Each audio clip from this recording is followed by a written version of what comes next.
trust the process. I'm sure that you've heard this before, but in my experience, people can't do things unless they know how to do them.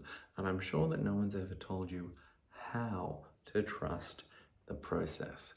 Fortunately, that's where the work from Nick Saban comes in.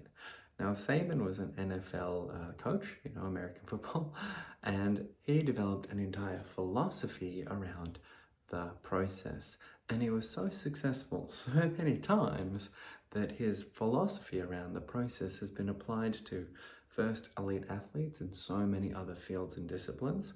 And then when that started getting great results and gold medals all over the place, then that concept, the philosophy, was extracted and began to be applied to a whole lot of areas.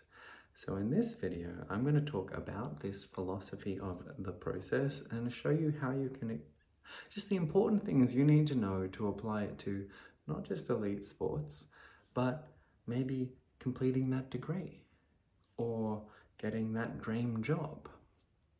Because whatever we're working on, there is a process to it, and the process can be trusted. I'm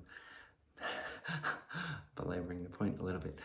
The idea of this philosophy is that if we're focused on the end result, the gold medal, the podium finish, the first place, that's quite a big thing. It's quite overwhelming, and there's so many variables that we don't have control over. If I'm running down the field playing NFL, I can't control all of the things around me that are going to be the fact, what that guy's doing, what this guy's doing, the wind, whatever. I can't control those things, but they are factors that will influence whether my team will win or not. But what can I control? Well, that's when we start to look at the process more, because we're controlling not just our own performance within each moment, but also within the training and how we prepare. And one thing that I found very useful thinking more and more about this is not just trusting the processes in practicing and doing a good job at each of the small things, knowing that if we apply ourselves to each tiny part, did I, throw the ball well? Or maybe I'm a sprinter and I'm at the starting blocks. I can't control how the entire race goes, but I can trust my process. I can think about, I'm at the blocks, I've got my feet down, I'm in that start position, and I can think about how much weight is in my right foot. Is it properly set? How about my left foot? Is there enough bend and tension in my knee? Am I ready to spring off? What about the fingers? Are they supporting me and holding me up? Am I poised and ready to go? How's my breathing? And I can check in at each of those tiny steps and then be confident that my start is as prepared as it can be. Then the gun goes off, I'll launch and begin sprinting, and I'm not going to think, okay, now I'll win the full race. I might think about how I might go in the first 10 meters, first 20, they'll be over pretty quickly. But there will be different points in the race that I'll be having different micro strategies, and I'll be thinking, okay, am I getting this part done well? Am I breathing well? Or am I driving my knees correctly? Whatever the cue might be that I might be working with, I can focus on nailing that part of the process. And the assumption is that if we're making good decisions, and we know that the steps that we take, if we take them well, will result in a great outcome, then we don't need to worry about doing it all. We just need to focus on just doing that one bit that we're currently in the middle of as well as we possibly can. And that's what it means to be trusting the process. That's the real philosophy of it. And you get it maybe by now on quite a surface level, but I would encourage you to think about just how deep you can take that, because it's not just, am I doing this right? It's also in that instant, that insight, the awareness of how I'm doing the thing. There are so many opportunities for correction, awareness, and celebration, appreciation, pride, achievement in every small, tiny step.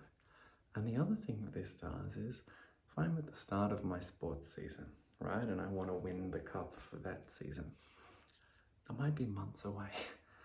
And if all I'm doing is fixating on that, I'm going to get burnt out pretty quickly. quickly because I'll just have this stress and pressure of this huge, enormous task. And any win or great achievement that I make along the way, I'll go, yeah, but I haven't won yet.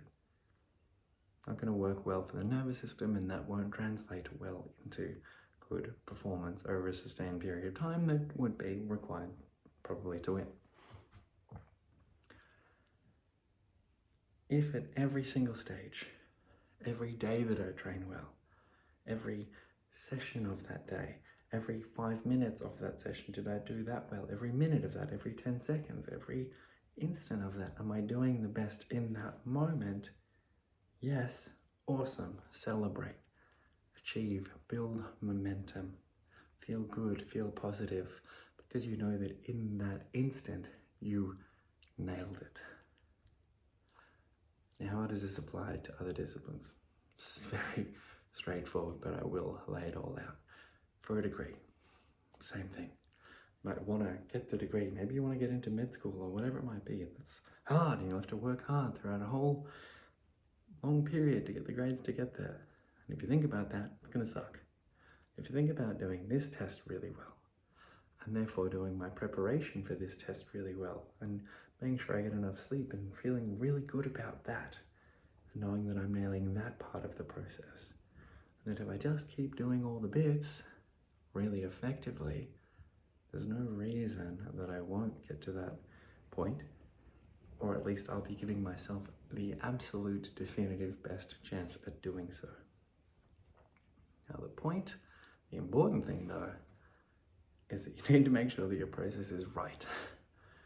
A lot of things that's pretty established, do what successful people in this field have done, replicate that and do it really, really well, and you should achieve for most things. Regarding the specifics for certain other things, that's when you might need to get some specialist coaching and input around that specific thing that you need to do. But in a very general sense, have a plan and execute each step of that plan well. And if you don't know what the steps should be, don't just improvise.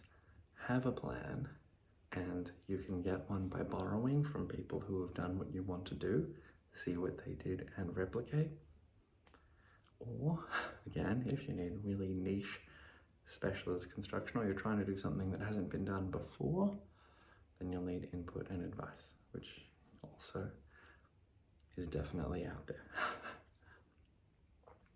I said before, it can help you land the dream job. Same thing. Maybe it's in how you send out each CV. I don't know, you get the picture. Can be applied to anything. And not only does it give you the best odds at succeeding, it also means that as you go through the journey, as you go through the process, you're more likely to feel good and energized and regain momentum to double down and apply yourself better next time than if you're just being overwhelmed by the enormity of it all.